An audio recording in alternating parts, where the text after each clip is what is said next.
চাকরিটা চলে যাওয়ার পরে আমি অনেকগুলি অসুবিধার সম্মুখীন হই, কারণ চাকরি চলে যেতে আমি পুনরায় বাড়ি ফিরে আসি।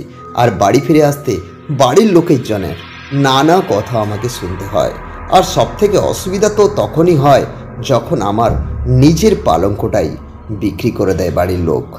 দাদা অবশ্য কিছু টাকা দিয়েছিল আমায় খাট কেনার জন্য, কিন্তু সেই টাকায় খাট তো দূরের কথা, পুরনো একটা ভাঙা খাটও হবে না। আমি টাকা নিয়ে দোকানেই চলে যাই, বাট সেখানে আমি কোনো খাট পাই না। ওখান থেকে আমি কথা বলা শেষ করলাম, কিন্তু কিছুক্ষণ ধরে একজন আমাকে নোটিস করছিল, আর সেই লোকটি এসে আমাকে বলল ওর একটা পুরনো পালঙ্ক আছে। কিন্তু সেখানে গিয়ে দেখি ওটা পালঙ্ক ছিল না, ওটা খাটই ছিল। তো সেই লোকটা খুবই কম দামে আমাকে দিয়ে দেওয়ার জন্য বলে, আর দেখলাম খাটটাও বরাবর ঠিকই আছে। তো আমি আর কোনো রকম চিন্তা ভাবনা না করে সেখানে কম দামে আমি খাটটা নিয়ে চলে আসি। রাত হয়ে যাওয়ার পরে আমি খেয়ে নিই। খাওয়া দাওয়ার পরে অবশেষে আমার সেই কেনা খাটটার দিকে এগিয়ে যাই, কারণ এত ক্লান্তির পরে ঘুমও কিন্তু খুব শীঘ্রই আসছিল। একটুক্ষণ দু চোখের পাতা এক করেছি, কিন্তু হঠাৎ জানি না কে যেন আমাকে পেছন থেকে আঘাত করতে লাগলো, আর মনে হতে লাগলো কেউ যেন আমায় পেছন দিক থেকে ঠেলে নিচের দিকে ফেলে দিচ্ছে। আচমকা আমার ঘুমটা ভেঙে গেল, গোটা শরীর ঘামে ভিজেছিল। আমি একটা খারাপ স্বপ্ন ভেবে আবার পুনরায় শুতে লাগলাম। চোখটা জাস্ট বন্ধ করেছি, এমন সময় হঠাৎ কেউ যেন দুটো হাত দিয়ে আমার গলা এবং আবার পাকে যথারীতিভাবে চেপে ধরতে লাগলো। পুরো শরীরটা আমার যন্ত্রণায় ফেটে পড়ছিল। আমি চেয়েও ওদের হাতটাকে আমি সরাতে পারলাম না, আর যথারীতিভাবে আমার পুরো শরীর ঘামে ভিজে গেছিল। চোখ খুলে দেখি এটা কোনো স্বপ্ন ছিল না। আমার চিৎকার শুনে বাড়ির লোকেরা সবাই আমার কাছে উপস্থিত ছিল, এবং ওরা বলল এটা একটা খারাপ স্বপ্ন আর তুই শুয়ে যা। কিন্তু শুয়ে যাওয়ার মতো হিম্মত কিন্তু আমার মধ্যে ছিল না। সবাই চলে যাওয়ার পরে আমি আর খাটে শুতে সাহস পেলাম না। আমি কি করলাম, নিচেই শুয়ে পড়লাম।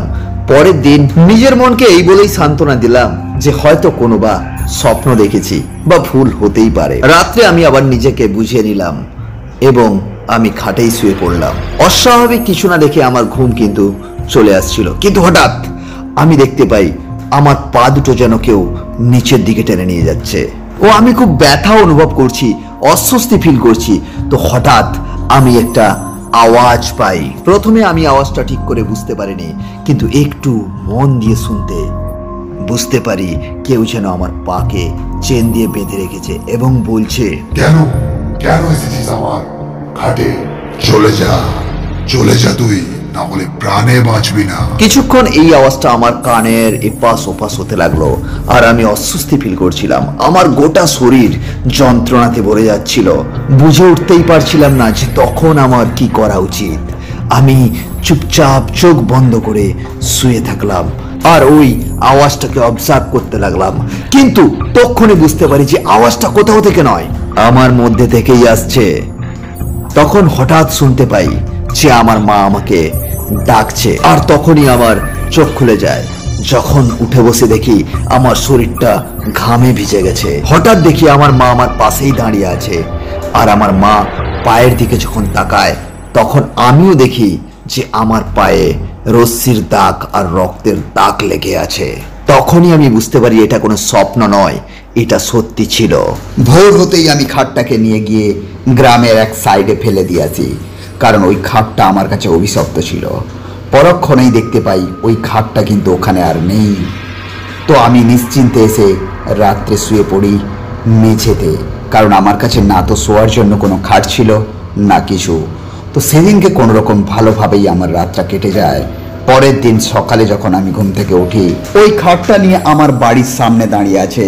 ও বলল আমায় এই অভিশপ্ত খাটটাকে কেন আমি যেখানে সেখানে ফেলে দিয়েছি। সে রেগে গিয়ে খাটটাকে আমার দরজার সামনে ফেলে দিয়েই চলে যায়, আর বলতে থাকে যে এই খাটটাকে যেন আমি সাবধানে গুছিয়ে রাখি, যেখানে সেখানে না ফেলি। আমি ভাবতে লাগলাম যে এই খাটটা অভিশপ্ত স্বপ্ন আর আমাকে রাতের ঘুমার ডিস্টার্ব ছাড়া আর কি বা দিয়েছে। তো আমি ডিসিশন নিলাম খাটটাকে নিয়ে বাড়িতে যাওয়ার জন্য, এবং যথারীতি আমি খাটটাকে নিয়ে বাড়িতেই রাখলাম। আর এটাই ছিল জীবনের সবচেয়ে বড় ভুল। আমি এটা তো বুঝতে পেরে গেছিলাম যে এই খাটটা কোনো একজন বয়স্ক ব্যক্তির, আর আমি সেই রাত্রে শুতেও এলাম। সেদিন না তো আমার পা ধরে কেউ টানাটানি করছিল, না আমাকে কেউ ধাক্কা দিয়ে নিচে ফেলে দিয়েছিল, কিন্তু কিছুক্ষণ পরেই ওই বিভৎস কর্কশ আওয়াজটি আমার দিকে এগিয়ে আসছে এবং আমার কানের কাছে এসে বলছে, যাও যাও আমার খাট থেকে, এটা হলো আমার শোয়ার জায়গা, কেন বারবার আমাকে শোয়া থেকে বিব্রত করছো? মনে হচ্ছে যেন 4 জন খাটটাকে নিয়ে চলে যাচ্ছে কোথাও। তো তখন হঠাৎ দেখতে পাই যে আমি ঘুমের ঘরে থাকলেও আমি কিন্তু সব বুঝতে পারি। হঠাৎ আমার দম বন্ধ হয়ে আসে, আর যখন চোখ মেলে দেখি খাটের নিচে ভয়ানক ভাবে আগুন জ্বলছে, আর আমার হাত পা অবশ হয়ে এসছে। আমি কিছুই করতে পারছি না, চিৎকার করার চেষ্টা করছি, গলা দিয়ে কোনো আওয়াজ আসছে না। কিন্তু হঠাৎ এক সময় সব কিছু চুপচাপ হয়ে যায়। আমি উঠে বসি খাট থেকে এবং একটা ভারী ধরনের শ্বাস নেই। আর তখন সামনের দিকে চোখ মেলতেই দেখতে পাই একজন আমার সামনেই বসে আছে, বয়স্ক লোক।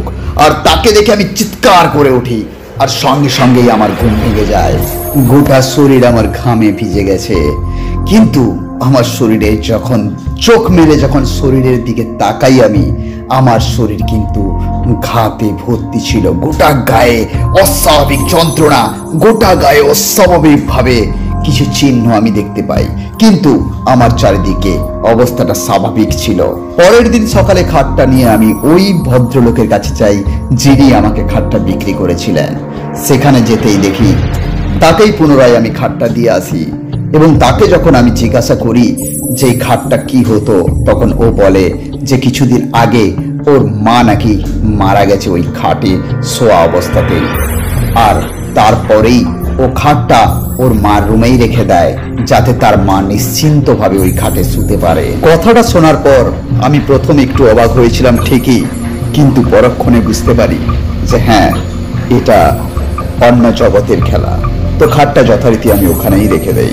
তো বন্ধুরা, কেমন লাগলো আজকের ভিডিও? তো এভাবে নতুন নতুন ভিডিও পেতে আমাদের চ্যানেলটিকে সাবস্ক্রাইব করো, আর পাশে থাকা বেল আইকনে অবশ্যই প্রেস করো। তো আজকে এতটুকুই, আসি, ভালো থাকবে, সুস্থ থাকবে।